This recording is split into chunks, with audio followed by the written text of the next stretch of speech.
আসসালামু আলাইকুম everyone, magic English 24 এর পক্ষ থেকে আপনাদেরকে জানাই শুভেচ্ছা ও স্বাগতম। আজকে আমরা আলোচনা করব যারা 6 থেকে 8 এবং এসএসসি ও ইন্টারমিডিয়েট আছেন তাদেরই একটা আইটেম, সেটা হলো যে ট্রান্সফরমেশন অফ সেন্টেন্স, অর্থাৎ বাক্যের পরিবর্তন। কোন জায়গায় আপনি এটা পেয়ে থাকবেন যে চেঞ্জিং সেন্টেন্স, যেটি হোক চেঞ্জিং সেন্টেন্স হোক ট্রান্সফরমেশন অফ সেন্টেন্স হোক, একই নিয়ম। চলেন আমরা দেরি না করে ট্রান্সফরমেশন অফ সেন্টেন্স পরিবর্তন ধারাবাহিক শিখে নিই। দেখেন, যদি আপনি ট্রান্সফরমেশন অফ সেন্টেন্স করতে যান, আপনাকে 4টি বিষয় অবশ্যই মাথায় রাখতে হবে। সেই 4টি বিষয় হলো, নাম্বার 1, যে প্রশ্ন হয়ে থাকে কিভাবে। 1 নম্বর ভয়েস, ভয়েস থেকে একটি। 2 নম্বর ডিগ্রি, ডিগ্রি থেকে পাবেন আপনি একটি। 3 নম্বরে যদি যাই, 3 নম্বরে পাবেন অ্যাফার্মেটিভ, অ্যাফার্মেটিভ, নেগেটিভ এবং ইন্টারোগেটিভ।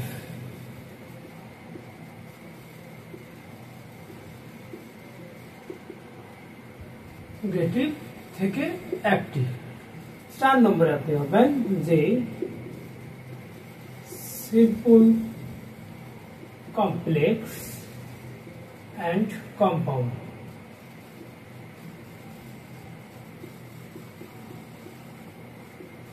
থেকে 2টি। অর্থাৎ তাহলে আমরা দেখলাম যে এই 4টি বিষয় আপনাকে লক্ষ্য রাখতে হবে।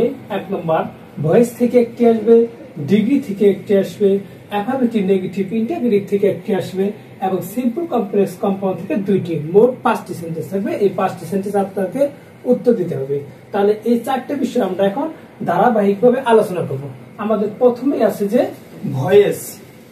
আসলে ভয়েসটা কি?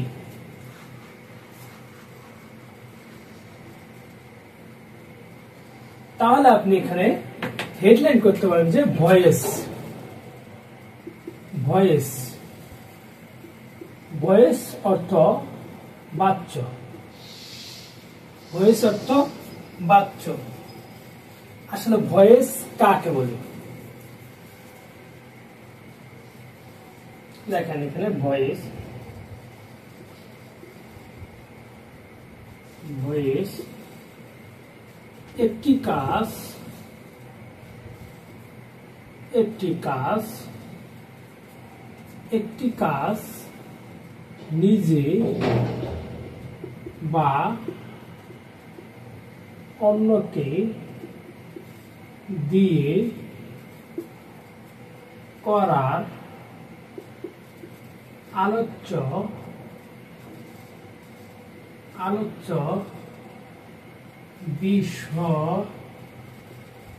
বিষয়ই হলো ভয়েস। ভয়েস।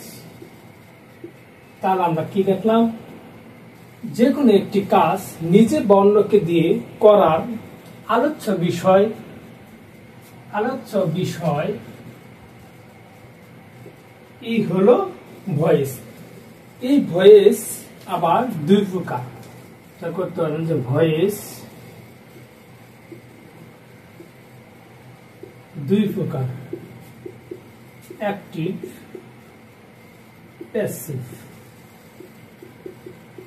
ভয়েস তাহলে আমরা দেখলাম কি অ্যাক্টিভ, প্যাসিভ। বাংলা মানে কর্তৃবাচ্য, কর্মবাচ্য। বাচ্চা আপনারা ব্যাকরণ করে থাকবেন, ইংলিশ পড়লে হয়ে যাবে। দেখেন, ভয়েস হলো একটি কাজ নিজে বা অন্যকে দিয়ে করার আলোচ্য বিষয় হলো ভয়েস। ভয়েস আবার 2 প্রকার, অ্যাক্টিভ কর্তৃবাচ্য এবং 2 নম্বর হলো প্যাসিভ কর্মবাচ্য। এখন দেখেন যে অ্যাক্টিভ ভয়েস আসলে কি। আমরা বলব যে অ্যাক্টিভ ভয়েসটা কি। অ্যাক্টিভ ভয়েস 1 নম্বর দেখেন যে অ্যাক্টিভ ভয়েস আমরা বেসিক থেকে পড়ে নেব সব। অ্যাক্টিভ ভয়েস, এখানে আমি ভি দিলাম আপনারা মনে করে নেবেন যে এটা অ্যাক্টিভ ভয়েস। দেখেন যে সাবজেক্ট নিজের কাজ নিজেই করে থাকে বা করতে পারে। তাহলে আমরা অ্যাক্টিভ ভয়েসের সংক্ষিপ্তভাবে শিখে নিলাম যে একটা সাবজেক্ট নিজের কাজ নিজেই করে থাকে, অন্যের কোনো সাহায্য লাগে না, আর সে করতে পারবে কাজটা। এটা হলো অ্যাক্টিভ ভয়েস। যদি আমরা এক্সাম্পলে যাই, এক্সাম্পল দিলে আপনারা বুঝতে পারবেন। A group of players will solve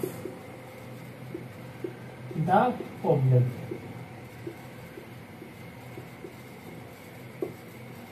A group of players will solve the problem, বা এখানে আপনি দিতে পারেন game. A group of players will solve the game, এটা দিলে ভালো হয়, গেম দিয়ে দিবেন। তাহলে এটা হলো কি বক্তা গেমটা গ্রুপ অফ প্লেয়ার সলভ করতে পারে। তাহলে এটা সমস্যার সমাধান যেহেতু করতে পারবে, সাবজেক্টটা নিজেই করতে পারলো, এই জন্য এটা অ্যাক্টিভ ভয়েস। এটা নাম্বার 1। দেন নাম্বার 2 তে যদি আমরা দেখি, দেখেন রহিম reads the book. Rahim reads the book. রহিম বই পড়ে। 3 নম্বরে যদি আমরা যাই, দেখেন he has done the work. He has done the work. He has done the work. এখানে দেখেন এগুলো কি অ্যাক্টিভ ভয়েস, এগুলো কি অ্যাক্টিভ ভয়েস। তাহলে আমরা দেখলাম যে অ্যাক্টিভ ভয়েসটা আসলে কি, যে বক্তা বা সেন্টেন্স নিজের কাজ নিজেই সম্পন্ন করতে পারবে। এখান থেকে group of player will solve the game, গেমটা সলভ করবে গ্রুপ অফ প্লেয়ার, অবশ্যই প্লেয়াররা পারবে। রহিম রিডস দ্য বুক, রহিম বইটি পড়ে, অবশ্যই রহিম বইটি পড়তে পারে। আর he has do the work, এখানে দেখেন সে কাজটি করিয়েছিল, অবশ্যই সে কাজটি করিয়েছিল। আপনারা এখানে নোট রেখে দেন যে নোট 12 টেন্স এর বাক্য গুলি অ্যাক্টিভ ভয়েস হয়। 12 টেন্সের বাক্যগুলো অ্যাক্টিভ ভয়েস হয়, যেগুলো সাবজেক্ট নিজের কাজ নিজে সম্পূর্ণ করতে পারে।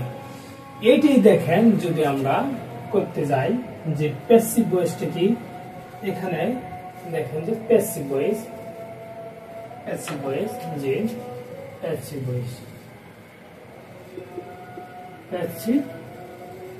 ভয়েস, এখানে সাবজেক্ট নিজের কাজ নিজে করতে পারবে না।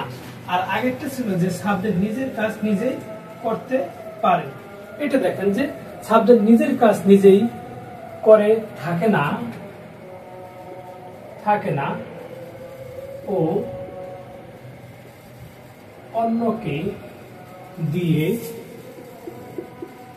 দিয়ে করায়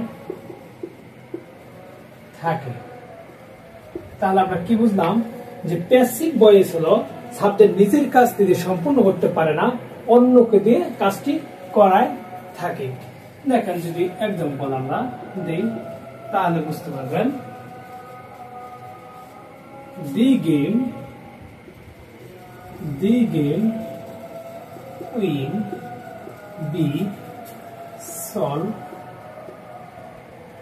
by a